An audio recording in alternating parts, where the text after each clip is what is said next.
Então, hoje vai ser uma aula de fundamentos mesmo. A gente não vai entrar no mérito do conteúdo, mas que você saia daqui com uma condição de compreender, inclusive, a diferença que existe entre ciência política e filosofia política. A gente tem uma dívida muito grande com a antiguidade clássica. Foi ali que nasceu a preocupação com a política. Eu posso afirmar para vocês que alguns autores, em especial, por exemplo, a Hannah Arendt, sobretudo porque hoje é o Dia Internacional das Mulheres, né? A Hannah Arendt, que é uma filósofa muito densa, né? Bastante fundamentada, ela tenta compreender quando que nasceu a política. Então veja bem, ela faz uma analogia de que enquanto as pessoas estavam na casa, portanto não estavam na praça, estavam no doméstico, no privado, casa implica pai, mãe, filhos, não havia liberdade. Ela faz essa afirmação bastante categórica. Vou repetir. A Hannah Arendt faz uma afirmação para entender o começo da política, lá na Antiguidade Clássica, de que enquanto as coisas estavam no ambiente familiar, no ambiente do doméstico, no ambiente do privado, não havia liberdade. Havia o quê? Havia um domínio da autoridade. Mas quando essas pessoas se emancipam, saem da casa, tá? E vão para a praça, portanto vão para a cidade, aí acaba a hierarquia. Aí todos são iguais. Filho e pai na mesma condição. Porque a praça é um local público, é o coletivo. E segundo a Hannah Arendt, foi nesse momento que nasce a política. Então, a política, ela não nasceu para ser privada. Eu já ouvi vários intérpretes dizendo o seguinte, que o prefeito, que o governador, que o presidente da República, que qualquer parlamentar hoje precisa ter uma formação privada para poder desempenhar um bom papel na vida pública. Na verdade, política não é particularidade. Me entenderam? Particularidade existe na empresa, na família, no doméstico. A política envolve os civitas. Os civitas é a cidade. Daí a palavra civismo, que é a ideia da coletividade. Então, ela faz essa afirmação. Primeiro que política envolve a palavra. Você sabe que a palavra pode agregar valor como pode desagregar valor. Né? A palavra é o diálogo, é abertura, é respeito à posição do outro. Não é fácil dialogar. Muitas vezes as pessoas gritam ou se silenciam. Então, a palavra faz a diferença. Na política, a palavra é tudo. Daí a questão do parlamento. Os parlamentares, eles parlamentam, eles usam a palavra na tribuna, eles se expressam, eles assumem uma posição. Política é assumir uma posição. Superando a animalidade. Porque os animais, eles usam o instinto, a força, a sobrevivência. A política envolve a convivência, a sociabilidade. Aristóteles já dizia, o homem é um animal social. Ele não pode ser um monstro, mas também não pode ser Deus. Me entenderam? Ele precisa conviver com os demais. Então, me parece que a razão, o logos, a palavra, o conceito, é a coisa mais importante para a política. Porque a política acontece na polis, na cidade, na praça. Tudo bem que a praça hoje se transformou em outra coisa. Né? Não se usa mais a praça para fazer política. Talvez a praça hoje sejam as redes sociais. Né? É a ágora. É ali que você se manifesta, que você às vezes curte alguma coisa, compartilha e assume um posicionamento. Né? É como se fosse a praça. O que o Facebook é? É um outdoor da tua vida particular, né? Mas é uma manifestação. Essa mesma palavra que faz com que os seres humanos expressem um juízo político, uma posição política muito clara e muito definida, pode manifestar aquilo que é bom para a cidade, mas também pode manifestar aquilo que não é bom para a cidade. Então tem gente que faz política para o bem da coletividade, e tem gente que usa a mesma política para destruir, para inviabilizar, né, para acabar com o social, para refratar os direitos humanos, né? Existe política necessária e existe política desnecessária, né? Então, existem as expressões útil, né, para o bem comum, mas existe aqueles que tentam estragar. Não existem pessoas nocivas, perigosas, né, que estão lá, às vezes, no Congresso para representar apenas a sua categoria. Não existem as bancadas, a bancada que representa tal segmento. Eles não representam a coletividade, né? Eles representam um segmento. O Congresso Nacional está cheio de bancadas, tá? Bancadas dos evangélicos. E pasmem, a própria Igreja Católica também tem sua bancada lá. Deputados federais que defendem os interesses, por exemplo, né, do seu credo. Como existe a bancada dos proprietários de universidades, dos meios de comunicação e assim por diante, dos ruralistas. Tá. Na expressão grega, blaberon é a política usada negativamente. É uma má ação, tá? Existe a boa ação e a má ação. Então, a palavra blaberon tem duas acepções. Eu posso desagradar, promover o caos, porque tem gente que joga contra o patrimônio. Tá? Quem faz corrupção numa cidade, tá, desviando dinheiro, ele está desagradando, né, causando um caos social na cidade e beneficiando-se particularmente. É uma política voltada para a má ação. Talvez é o que mais existe nos dias de hoje, né? Uma política nociva, que provoca o caos, acabei de falar. A blabé significa que, dependendo das escolhas que os políticos fazem, que os agentes políticos fazem, eles podem causar um dano, um prejuízo ao público, um prejuízo à saúde pública, um prejuízo à educação pública, né? Não vamos entrar em detalhes específicos, como quadro negro, ou até desvio de dinheiro do SUS, mas isso para os gregos já acontecia, eles consideravam uma política negativa, tá? Sinferon, uma outra expressão grega do nascimento da política, é a vantagem de um indivíduo ou da coletividade, né, beneficiando sem oferecer nenhuma relação com o outro. Então existe o aspecto positivo e o aspecto negativo, tá? Não dá para falar que a política é só positiva ou que a política é só negativa. Ela é uma faca de dois gumes.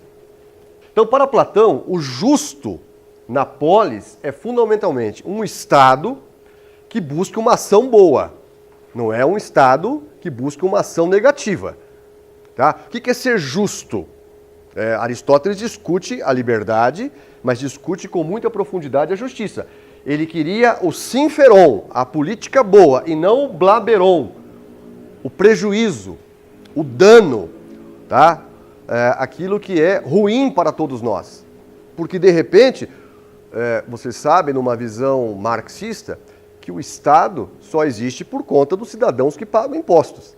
O Estado está ali para coletar os impostos e aplicar corretamente o dinheiro público, né? Quando aplica mal, ele está prejudicando, tá? Quando aplica só numa área, só num setor, quando privilegia uma categoria social, quando privilegia a sua cor partidária, né? É um dano, é um prejuízo.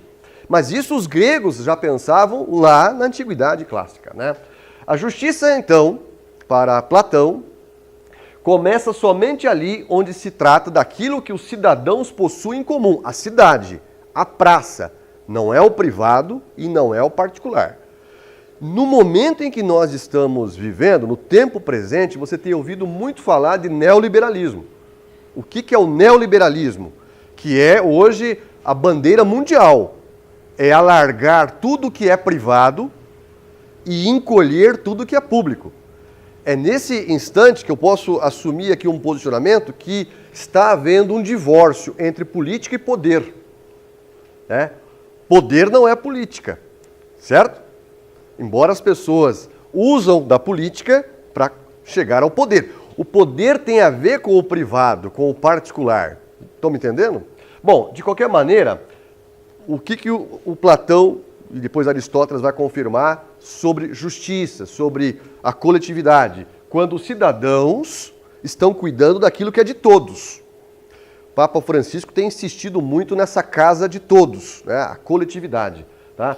Então, eles tentavam, os dois, Platão na sua obra A República e Aristóteles na sua obra A Política, um imaginando o ideal e o outro trazendo coisas que já existiam, pensar a política. Então, eles praticamente criaram a filosofia política.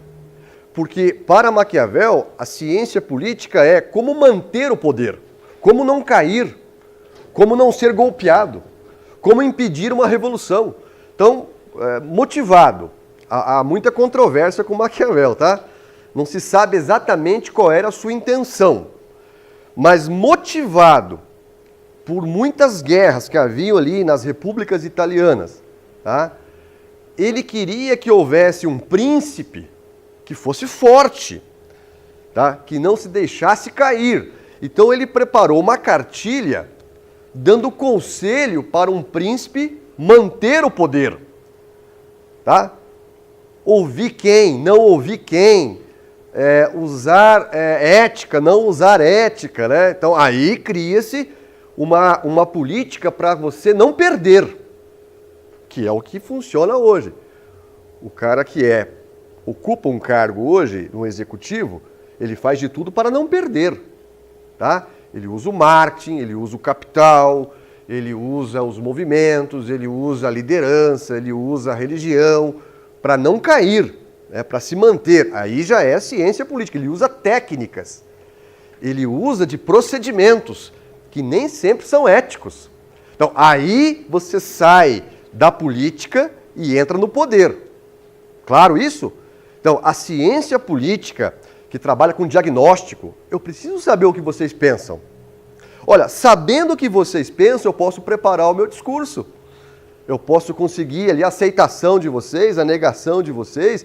Então envolve o quê? Conhecimento empírico, pesquisa, motivação, interesse de vocês, prioridades. Isso é ciência política. A partir de Maquiavel, a política ficou muito produtiva. Ó, justiça é uma coisa, nua e crua.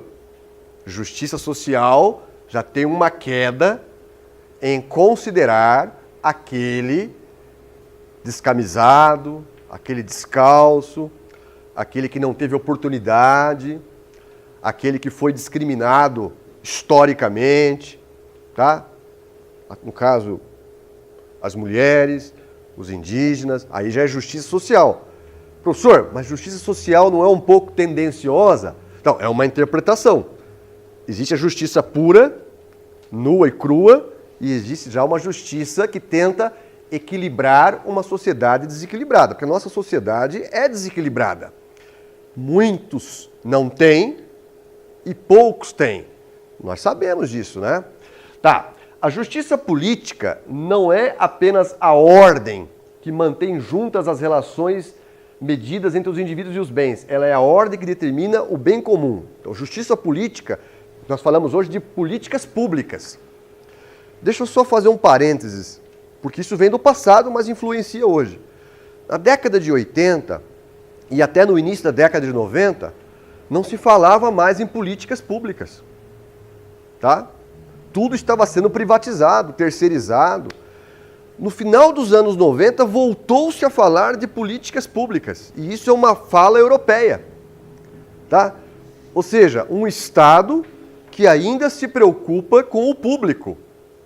Na Ética Nicômaco, Aristóteles evidencia que a justiça consiste em não pegar mais do que a sua parcela. Porque se você pegar algo além do que é seu, você está sendo injusto. Muito interessante o conceito de justiça nessa obra. Né? Porque tem gente que não se contenta com uma casa, quer ter duas. Com um carro quer ter 2. Com uma esposa quer ter 2. Com um marido quer ter 2. Né? Com um emprego quer ter 3. Casa na cidade e uma casa no campo. Eu estou só dizendo que não dá para todos, né? A justiça é você pegar a parte que lhe cabe e o outro pegar a parte que cabe a ele. Isso Aristóteles já escrevia no passado. Ou seja, olha o conceito de justiça. Vou reafirmar aqui. Consiste em não pegar mais do que a sua parcela nas coisas vantajosas e menos do que sua parcela nas coisas desvantajosas. Eu vou pagar o meu aluguel. Se eu pagar antes de vencer, eu não estou sendo justo. Se eu pagar depois de vencido, eu tenho que pagar exatamente no dia. Isso é ser justo, tá? Vamos lá.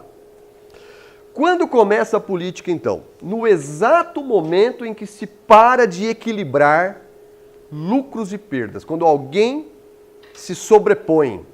Quando alguém tem mais poder do que o outro. Tá? Quando há um conflito. Política nasce para acabar com o conflito. Política não é consenso. Veja bem, hein? Os gregos já pensavam assim. Infelizmente, a natureza humana, o apetite humano privilegia interesses particulares. Montesquieu trabalhou isso, John Locke trabalhou isso, Hobbes trabalhou isso. Há uma tendência nossa, uma inclinação, um magnetismo para o particular. Inclusive o Montesquieu tem uma afirmação que só a educação pode mudar a nossa concepção de sair do interesse particular e ir para o interesse público. Política não é para eu ter vantagem. Isso não é política, isso é outra coisa. Lembra? Isso é poder. Repito, a política não se ocupa do interesse particular, nem das relações entre os indivíduos, porque às vezes eu quero ajudar o meu irmão, o meu amigo, o meu parente. Como é que é o nome disso? Nepotismo, né? Eu quero beneficiar os mais próximos.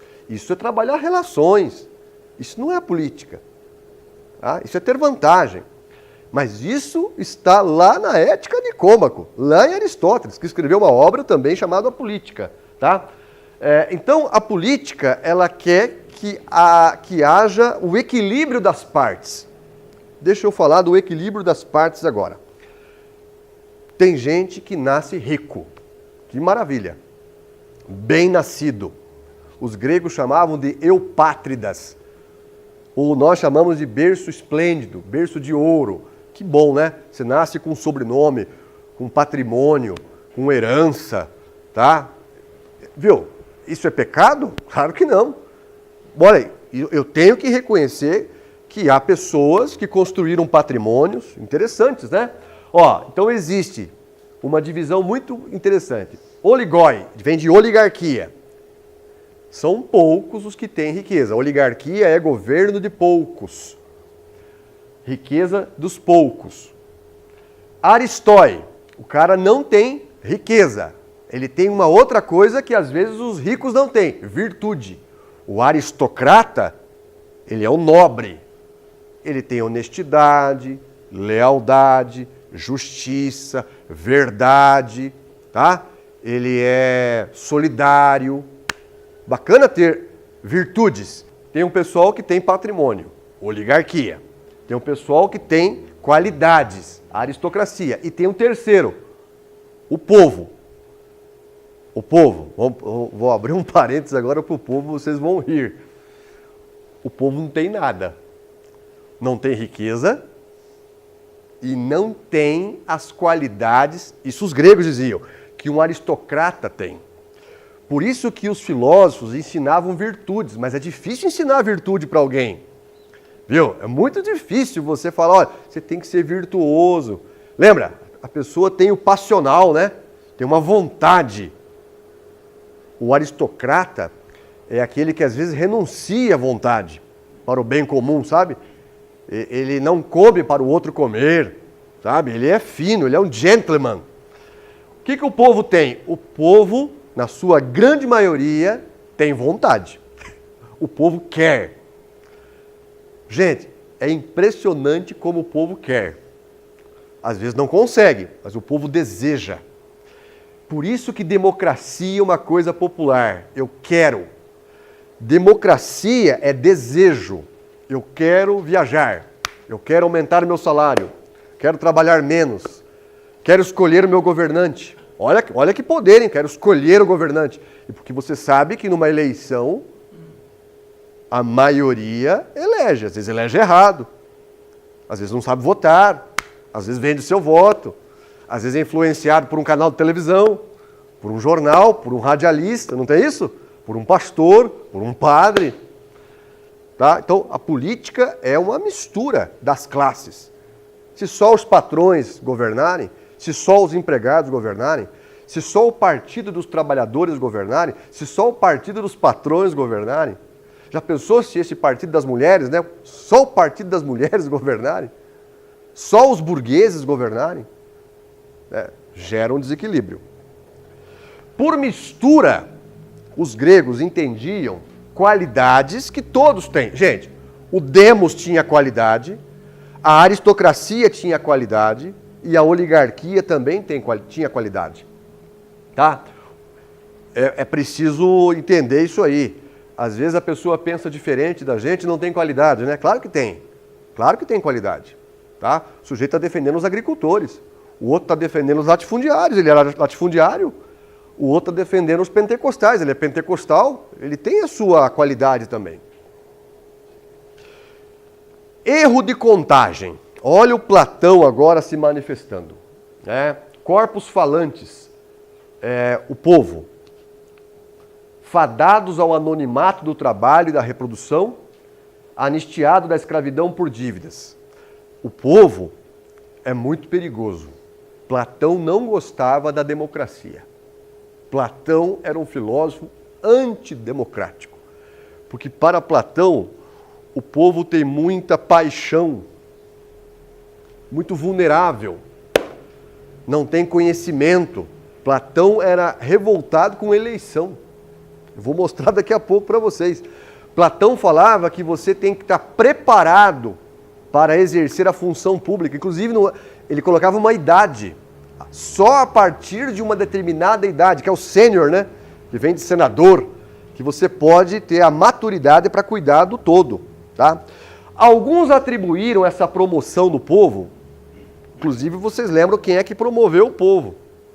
Solon, um legislador ateniense. Depois o Péricles deitou e rolou dominando o povo. Péricles foi muito popular. Ele está dizendo aqui que alguém por interesse promoveu o povo ao poder. Porque o povo é a maioria. Os pobres são a maioria. Se os pobres tiverem voto, eles nunca mais vão perder uma eleição. Né? Aliás, se todas as mulheres votassem nas mulheres, né? Se todos os pobres votassem num pobre, se todos os trabalhadores votassem no trabalhador, não teria outro resultado. O que o Platão está dizendo aqui na sua obra República? Citando Solon. Foi um legislador que deu voz para o povo, porque ele tinha algum interesse, porque ele queria tirar alguém, ou os oligóis, ou os aristóis, a aristocracia. Então é de caso pensado, é por interesse quando você às vezes quer que haja voto popular. Sabe? Você vai ter benefício, alguma vantagem. Outros imputaram-na a demagogia. O que é demagogia? Quando eu faço isso a meu favor, estou sendo demagogo. Tá? Por exemplo, um vereador que vai lá e fala, tem que acabar o salário. Não sei, pode ser demagogia, sabe? Ele pode ganhar com isso apoio popular, sabe? Ele pode usar isso a seu favor, não pode? Claro que pode. Né? Um professor fala, vou dar aula de graça. Chegar um imigrante aqui, eu vou atender mais barato. Isso é demagogia. Existe um custo. Né? Todo mundo tem a sua importância. Então, o que eu estou dizendo? Que às vezes a ascensão dessa classe do povo ao poder foi pensada com estratégia, com finalidades, para ter uma dominação a posteriori. Viu? Todo mundo tem que ter alguma coisa. O que a oligarquia tinha? Cash, patrimônio, riqueza. O que a aristocracia tinha? Virtudes. O que o povo tinha? Nada. Aí alguém, não, o povo tinha liberdade, viu? Mas liberdade, olha, a oligarquia também podia ter. Qual é a parte do povo? Os gregos perguntavam, por que o povo tem que participar? O que eles têm? Qual é a contribuição deles? Olha que coisa chata de falar isso para vocês, né? A liberdade que o povo tem não é mérito dela. Todos podem ter liberdade. Os ricos também podem usar o SUS. Eles também pagam impostos. Os ricos também podem usar a polícia civil, polícia militar. Eles também pagam impostos, né? Eu me lembro de uma ocasião que uma pessoa engravatada foi entrar na fila do SUS e foi reprovado pela populaça que estava ali. O que você quer aqui? Ele também tinha direito, sabe? Não é só para o povo. Estão me entendendo? Olha o conceito de política. É uma parte de cada um. Todos têm a sua parte. Tá? Demos para Aristóteles, o povo, era um ajuntamento de homens sem qualidade. Veja o que o Aristóteles está falando, hein? Porque quem tem qualidade? O aristocrata. E que não tomavam parte em nada. Para Aristóteles, qual que é a parte do povo? O povo apropria-se da qualidade comum. Ó, vamos deixar bem claro. A oligarquia tem patrimônio, que é para poucos. A aristocracia tem virtude, que também não é para muitos. Tá? O povo está querendo alguma coisa.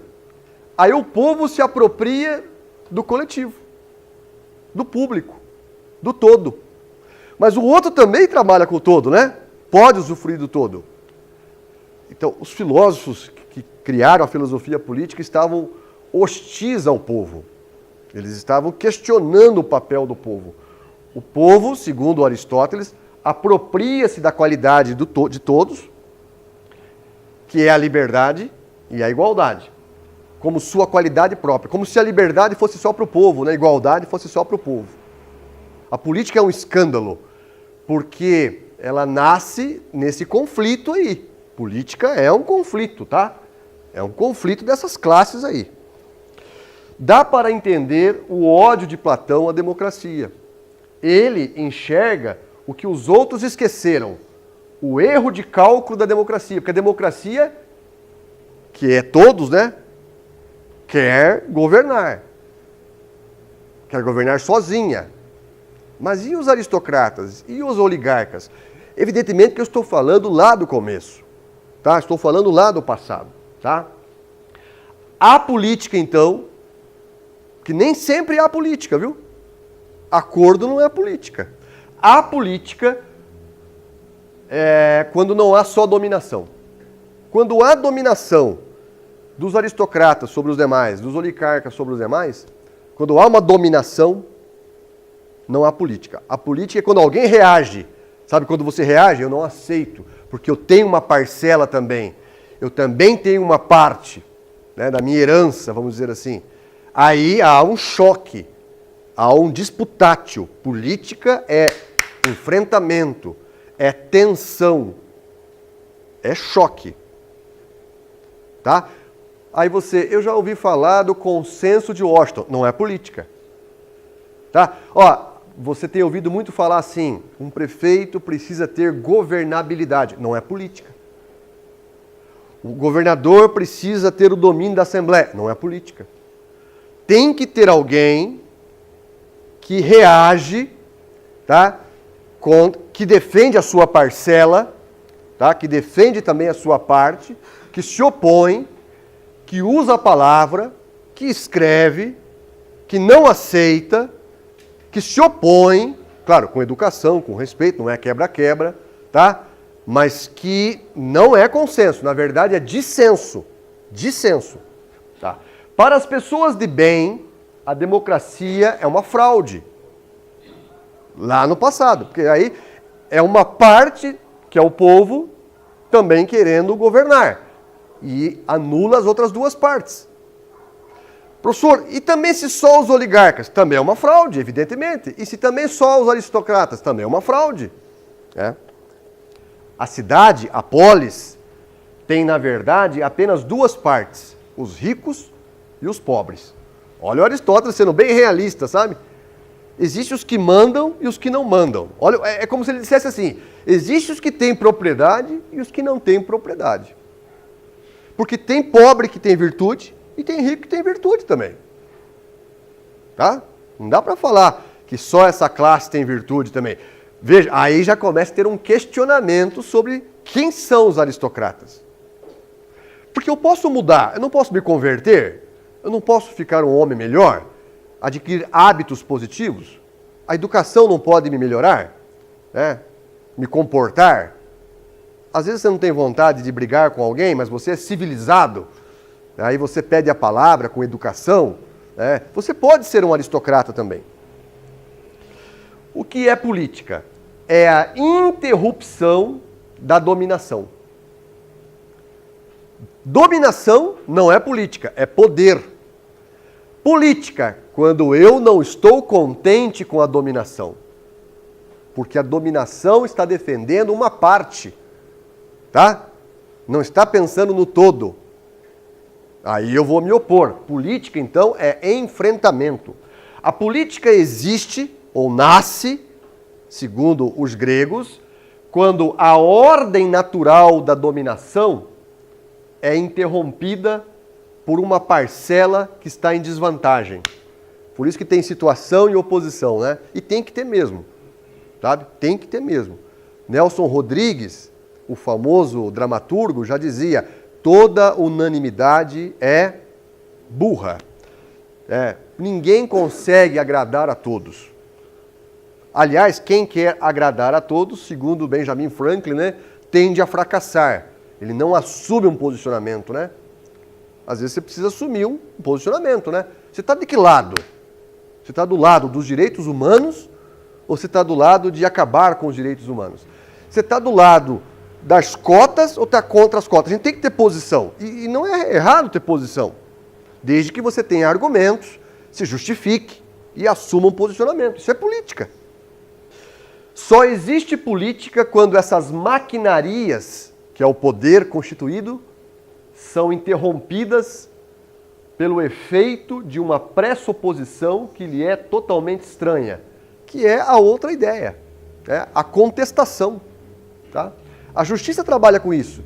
Tem alguém que acusa e tem alguém que defende. Aí o juiz vai se manifestar. Existe política quando a contingência igualitária interrompe, como liberdade do povo, a ordem natural das dominações. Porque se você não se opor, a dominação vai continuar. Né? Então é preciso ter um movimento. Tá? O movimento é política. Tá? Inclusive, tem algumas pessoas que concorreram a cargos públicos que nunca poderiam ganhar. Seria muito bom que quase ganhassem, sabe? Porque se ganhar daí, talvez, pode ser ruim, né? Mas o fato de você causar uma transformação é importante. Né? Geralmente os gaúchos fazem isso, eles têm o voto tático. Eles querem punir um prefeito ou um governador, eles não querem que o sujeito perca a eleição, mas eles querem que quase perca, sabe? Por quê? Porque isso muda a forma de governar. Eles sabem que não é unanimidade. É muito ruim quando alguém ganha uma eleição no primeiro turno. É o caso do Paraná, por exemplo, né? Porque fica muito folgado, fica muito tranquilo. É muito bom que haja o contraponto, sabe? O debate de ideias, né? É o famoso voto tático, né? Tal possível interrupção, quebra de quem está na dinastia, não é que vai cair, mas quando você tem medo de perder, é importante. Tá? O medo de perder uma eleição é política. O sujeito quase perdeu. Muito importante. Né? A última eleição presidencial foi assim, não foi? Foram poucos os votos de diferença entre Dilma Rousseff e Aécio Neves, não foi? Foi importante. Tá? Tal possível interrupção obriga a pensar a proporção. Porque se o sujeito teve 30% dos votos e se elegeu, ele tem que saber que 70% não quis ele. Se o sujeito foi eleito com 40% dos votos, ele tem que saber que 60% não votou nele. E isso implica numa mudança de comportamento político. Ele passa a considerar classes que ele não considerava. Isso é pedagógico. A política trabalha com isso. O problema é que o comum, o todo é muito confuso, o todo, sabe? Eu me lembro que a nossa cidade trabalhou muito com esse conceito de bem comum. Bem comum. E teve gente que criticava, o que é esse bem comum? Bem comum não é só uma parte, né, que vai pegar, bem comum é para todos, né? E dava a impressão que às vezes podia ser, hipoteticamente, que uma parte queria representar o bem comum. Quando o bem comum, como é que o nome é? É o bem comum, né? É de todos. Tá? É isso que eles também falavam no passado. Ó, o problema é que o comum nem sempre é comum. Platão faz uma analogia das profissões. Você é médico, você é engenheiro, você é professor, você é arquiteto, né? Cada um na sua, né? Na sua especialidade. Eu, por exemplo, sou professor de filosofia, não de toda a filosofia. O meu forte é filosofia política. Sou professor de história, mas eu também não sou obrigado a dominar toda a história. Eu trabalho a história contemporânea, certo? Outros colegas trabalham a medieval. Carlos Chipansky, né, nosso colega. Raciocínio do Platão. Se estivéssemos doentes e precisássemos de nos aconselhar com alguém em matéria de saúde, procuraríamos um especialista, não é? Um médico. Alguém que vai resolver o meu problema, diz o Platão. Eu não vou chamar o povo e falar quem que vocês querem. Isso Platão está dizendo, fazendo uma analogia. A última coisa que desejaríamos seria reunir uma multidão e pedir aos presentes que elegessem através do voto o remédio certo. Um ia dizer, é uma erva. O outro ia dizer, toma isso, come aquilo. Sabe essas superstições, que é muito comum, né? E você recorre a curandeiros. Mas é melhor tomar remédio, né? É melhor fazer a cirurgia, segundo Platão. A saúde do Estado tem tanta ou mais importância que a saúde de um indivíduo. Então, o sujeito que vai governar a cidade, ele tem que ter conhecimento de finanças. Porque ele vai cuidar do dinheiro da cidade. Ah, mas ele não cuida nem do próprio dinheiro. Então ele não pode cuidar do dinheiro da cidade. Olha o Platão. Tem que estar preparado, tem que ter conhecimentos. Tomar decisões políticas, decisões no interesse do Estado, requer reflexão e competência de matéria. Tem que estar bem assessorado, tá? Tem que ter conhecimentos militares, segundo Platão, conhecimentos financeiros, conhecimentos de engenharia, porque ele vai mexer com ponte, com estrada, certo? Claro, ele pode ter um bom secretário, mas ele tem que ter noção. Isso Platão está dizendo. Permitir que o povo decida é como navegar em alto mar consultando os passageiros. Do avião da Chape, por exemplo, né? Ignorando ou desprezando aqueles que são competentes realmente, né? Porque a competência tem preço, tá? Tem preço. Um médico competente, ele teve que estudar em escola competente, tá? Evidentemente que um dentista que vai fazer uma cirurgia no teu dente e te dá vodka e o outro que tem uma anestesia, né? É diferente, o sujeito está qualificado para aquilo. Onde estão, então, os governantes especializados, segundo Platão? Eles existem? Primeiro que ele fala, não é qualquer um que pode colocar-se à disposição, porque, como dizia Humberto Eco, que morreu há pouco tempo, né? Em tempos de redes sociais, todo mundo quer dar palpite, né? Existe um bando de idiotas, segundo Humberto Eco, né? Sujeito que acha que sabe, qualquer um pode se manifestar, isso é muito perigoso. Tem o lado positivo da liberdade de expressão, com certeza, mas gera uma convulsão social, uma instabilidade, muitas especulações, né? E gera medo, inclusive. A sociedade justa, segundo Platão, é impossível. Ele já fala, difícil ter justiça plena, a menos que os reis se tornem filósofos ou os filósofos se tornem reis. Platão defende essa tese. Ele imagina, então, Aristóteles é diferente. Aristóteles procurou naquela cidade, o que funciona? Naquela outra cidade, o que funciona? Há uma diferença plausível, tá? Segundo Platão, os guardiões devem ser colocados numa posição na qual as oportunidades de corrupção sejam minimizadas. Ele tem que ter um bom salário para não precisar fazer alguma coisa, vender uma sentença, né? Porque existe lobby. Lembra quando um tal ministro foi chamado na casa do Temer, né? Entrou, fechou a porta, não gera uma suspeição? Nossa, o ministro do Supremo entrou na casa do Temer, uma conversa reservada, que era quando o Temer estava para indicar o novo ministro, né? Quem que ele indicaria. Essas conversas reservadas não são estranhas, né?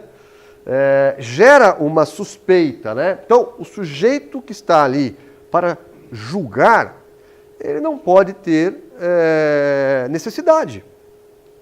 Assim, por exemplo, os reis filósofos não poderiam possuir propriedade privada. Sabe? Se a vida do guardião não conhece grandes riquezas, por que razão, então, o governante vai governar? Se ele não tem vantagens, por que ele vai deixar a empresa dele, a família dele, para se dedicar 4 anos na Câmara Federal, 8 anos no Senado, 4 anos de prefeito? Né? Porque ele é altruísta? Porque ele nasceu para fazer o bem? A gente não fica desconfiado? Porque às vezes ele gasta muito na campanha e você sabe que ele não vai ter aquele rendimento com os salários. Por que ele gastou tanto dinheiro, né? É melhor ter alguém preparado do que ter alguém despreparado. Tá? É melhor ter alguém que consulta a opinião pública do que alguém que não consulta. Também não é consultar e atender. Viu? Porque senão, se eu for, por exemplo, assumir um cargo, e tem uma votação, e eu jogo com a torcida, né? Eu também não estou sendo um bom governante, porque às vezes eu preciso dizer não para o povo. Lembra? O povo deseja, o povo quer, e a República diz, mas será que pode? Será que temos dinheiro? Tá? Será que há condições de atender o que vocês estão pedindo? É o grande problema hoje que está acontecendo, né?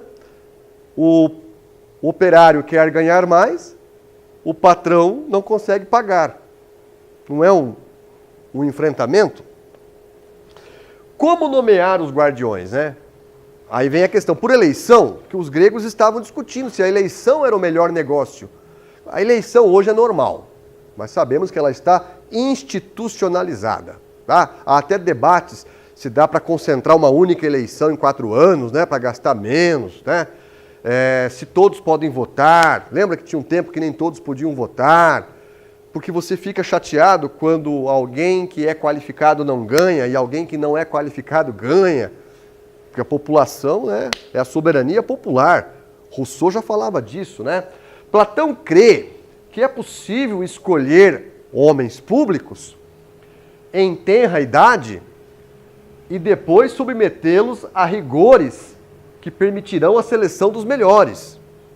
Tá? Então, o sujeito tem que ter um currículo. O que é um currículo? O que você já fez? Né? Você já provou alguma coisa? Tem capacidade? Você tem experiência nessa área? Platão afirma que os governantes precisam de conhecimentos especializados. Sabe? Mas estes conhecimentos são passíveis de serem adquiridos? Eu acho que sim. Hoje é possível, você pode aprender. Viu? Você pode se planejar. Tá? Fazer um curso de políticas públicas, dominar a Constituição, a lei orgânica do município, o que você pode. Não existe curso de preparação? Isso aqui, a nossa escola, ela tende a fazer isso, um curso de formação, de preparar a pessoa, né? É importante. Qual seria o melhor regime de governo? É o que existe nos Estados Unidos, aquela eleição distrital, é eleição direta, é eleição indireta, tá? Então, a ciência política já tenta trabalhar isso na sua objetividade. Tá? Lembra a ciência política que democracia vem dos gregos, regime dos muitos, do demos, acabei de falar, desejo de ter, porque os pobres não têm, tá? E o grande risco do regime em que ela prevalece, os mais pobres, é também do povo ficar tirano. O povo também fazer coisas que só interessam, né, a sua parte. É uma tirania também, tirania dos muitos. Tá? O desejo é uma ganância, desejo de bens, é uma coisa meio irracional. Eu quero e vou quebrar. vou invadir, tá? Vamos linchar. A democracia, então, para a própria ciência política, ela é perigosa, tá? Que é uma vontade incontrolável. República já tem a ver com leis, mas é possível? O que a lei diz? É de inspiração romana e considera o direito público o direito privado, tá?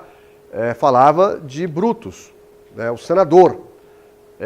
Renúncia às vantagens particulares em favor do bem comum, em favor da cidade.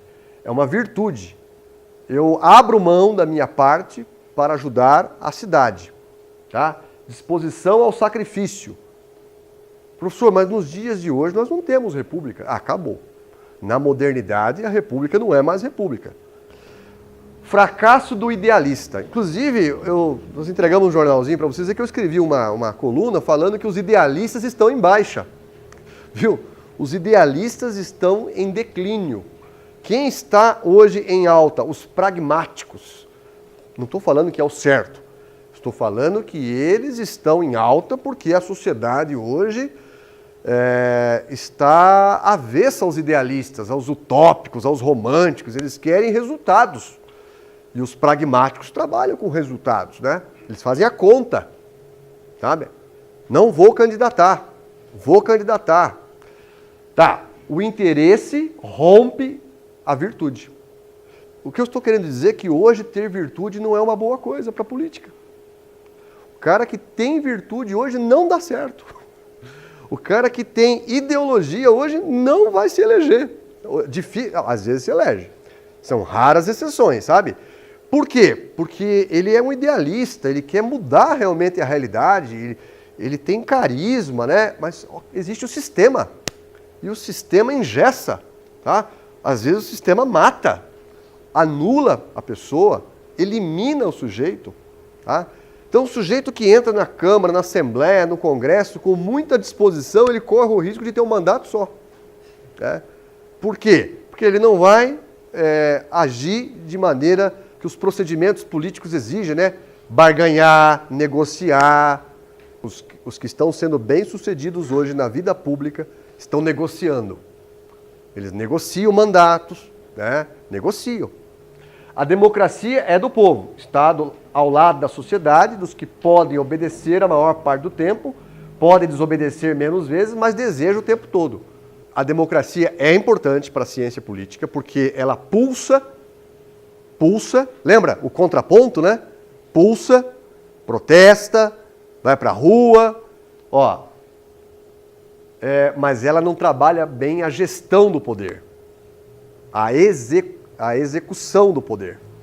Assim podemos dizer que o desejo é importante, se explica, mas é preciso ter o equilíbrio, é uma parte importante. Democracia e república. Não só democracia e não só república. República, regime da vontade. Democracia, regime do desejo. Porque a república fala de virtude. O essencial da república é a capacidade de abrir mão. Já a democracia quer. O melhor conceito de poder é o seguinte: eu não tenho poder sobre os meus alunos, porque os meus alunos, por conta da nota e da presença, eles se submetem ali a assistir a aula, né? Meio que obrigados. Então eu não tenho poder sobre eles. Poder é quando eu poderia estar em outro lugar e resolvi estar ali. Então essa pessoa tem poder sobre mim. Isso é poder. É o poder natural de atrair a pessoa. O delegado não tem poder sobre os prisioneiros. Tá? Isso é uma questão de instituição. Então, o poder, às vezes, é invisível, certo? O poder oscila, ele migra, sai de uma mão e vai para outra mão. Às vezes, o poder está na mão do povo. Às vezes, sai do povo e vai para um técnico, vai para uma organização. Você tem que trabalhar a cultura das pessoas, sabe? Não adianta colocar uma lei proibindo isso, permitindo aquilo, se não houver o afeto, o consentimento, a atração, né? O exemplo, né? A confiança. Né? Então, é um texto que trabalha o início também da ciência política. E se for para dar boas notícias, dê você. Se for para dar más notícias, Peça para alguém que dê. Você não pode se desgastar com o poder popular, para que as pessoas possam sempre se sentir atraídas pela sua confiança, né? Porque é muito comum você imaginar que o governante não sabe. Ah, se ele soubesse, ele não faria. Ele sabe de tudo. Né? Não, se ele soubesse, ele não demitiria. Ele sabe, foi ele que mandou demitir. É que ele não quer contar, né? Não quer expor. Os fins justificam os meios, é a grande máxima, né?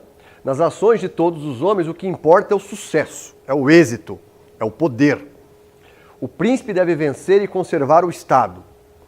Os meios que empregar serão louvados por todos, porque as pessoas esquecem, têm memória curta.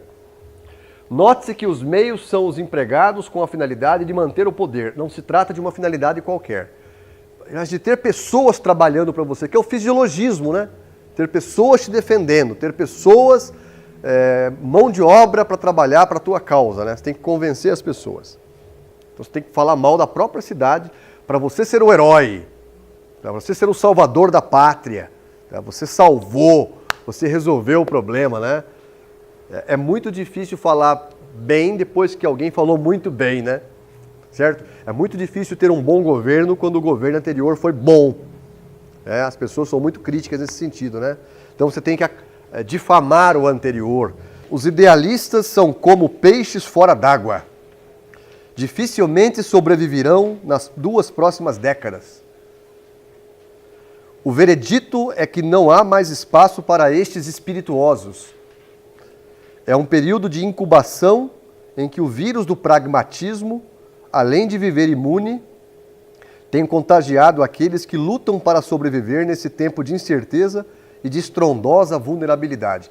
Há quem diga que nós estamos vivendo a era das incertezas.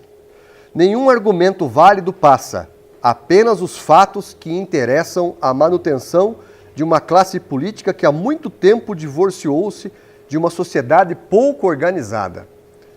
É deplorável que confiemos em ministros e ministras do STF que estão ali apenas para impedir uma revolta popular com poucos avanços e muitos retrocessos. Uma verdadeira torre de Babel. Dizem e desdizem ao sabor das circunstâncias. Inclusive eles não se entendem, né? Os idealistas de hoje, poucos existentes, que ainda resistem às tentações do cinismo e do alheamento completo da sociedade, embora corretos, estão fadados ao fracasso. O ambiente é hostil. O tempo é da sobreposição do teto sobre a base. Trocando por miúdos, o capitalismo vigente prefere claramente a saúde dos bancos que das pessoas. O momento não é outro senão de um pós-idealismo, extremamente nocivo, né, perigoso à coletividade. Aqueles que ainda preservam sua fidelidade aos princípios e valores idealistas e utópicos no tempo presente, para o staff, para o governo, e a grande maioria, cometem a insanidade de defender lutas inglórias e invencíveis. Pecado imperdoável em tempos inescrupulosos. Suas vozes roucas hoje praticamente só encontram ouvidos moucos. O que parecia ser uma bênção em outros tempos passou a ser uma maldição. O tempo presente exige destes uma proteção de suas consciências. Apenas isto. E assim que alguns acabam retornando ao seu próprio eu, se fechando, né? Onde nada é pensável fora do eu. Neste cenário, sobra aos idealistas a fantasia necessária para a formulação de perspectivas imaginativas. Isso tem nome, e em outros tempos moveu multidões. Chama-se messianismo, ou a crença na potencialidade de um ser humano mais sensível à verdade e à justiça em um tempo em que o dinheiro pode não fazer tanta diferença. Correndo riscos de uma eliminação precoce, essas pessoas, né, passam a gastar energia em projetos distantes da arena política, estão se afastando, ou involuntariamente se entregam à overdose do poder. São cooptados, né, muitas vezes. Raça em extinção, dia após dia, perdem a coragem do engajamento e de posicionamento sobre temas centrais. Mesmo assim, cientes da sua importância, esperam o melhor momento para o bote. Assim como Richard Hort, filósofo da cultura, esses idealistas ainda acreditam em novas formas de convivência e repassam o recado aos indecisos de plantão. esperemos mais. A palavra de Hort ainda ecoa. Penso que podemos sempre dizer, quando defendemos um argumento que não é aceito, que no presente não é aceito, há muito pouca justificação para aceitá-lo, mas pode surgir um mundo no qual ele pareça simples senso comum. Sem nunca ter avalizado o mercado, faz tempo que o idealismo desapareceu dos parlamentos e das igrejas. Aos poucos tem deixado universidades e escolas e passa a ser rejeitado pela própria sociedade.